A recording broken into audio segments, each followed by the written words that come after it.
Hello BookTube! Welcome to Lizzie Faye Loves Books. I'm Elizabeth, and this is a review of The Eighth Day, which is one of the Florida Sunshine State Young Reader Award nominees. I have committed to reading all of these books this school year, and I'm trying to get them all read and out of the way early so that when I'm volunteering at my daughter's school library, I'll be able to talk to the kids about them and make recommendations based on the type of book they like. There's usually a good variety of books. This one is a fantasy book. I thoroughly enjoyed this book. I didn't really know what to expect, but I thought it was wonderful, and as I was nearing the end, I started thinking, I hope this is a series, and I looked it up, and it is. There are 2 more books in this series. So it is The Eighth Day by Diane K. Salerni. I thought the premise was very unique. It also has a tie-in with Arthurian legends and the families, the descendants of some of the characters in the book. We find out are descendants of King Arthur and the Lady of the Lake and Merlin. The story follows Jax Aubrey, who on his 13th birthday wakes up to discover that no one is there. He has been orphaned and is living with a guardian, and it was a guardian that his father had chosen for him before he died, and not a family member, and it's someone that he doesn't really understand why his father would want him to live with him. When his father first died, he was sent to live with a cousin. Then a will came up with written instructions that he was to go and live with Riley, who is a young man. As far as Jax can tell, Riley is not really very responsible.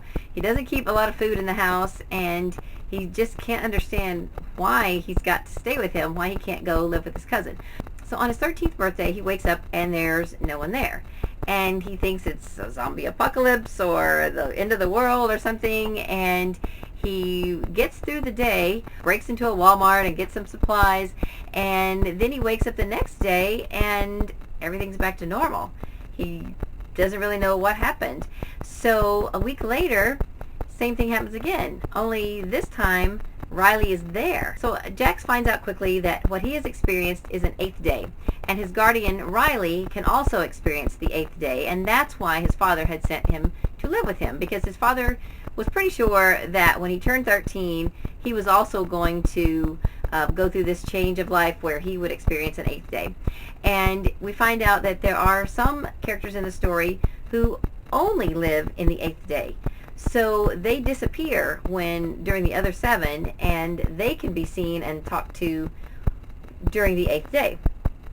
So it's really interesting. It's quite I think it's quite an unusual book. I've never read anything that had this kind of a concept, and I thought it was very well done. I'm looking forward to reading the sequels. The characters are very likable, and there was enough twists and turns to keep it interesting. There's a lot of mystery surrounding this whole 8th day and the people who can only live during the 8th day. And then there are people who can experience the 8th day who are just selfish and want to try to create all kinds of havoc on the 8th day, and they'll rob banks and do things that are illegal because they can get away with it. So it can be kind of dangerous for the people who are good, and so we get to see all of that turmoil going on in the book too. So I hope I haven't given you any spoilers.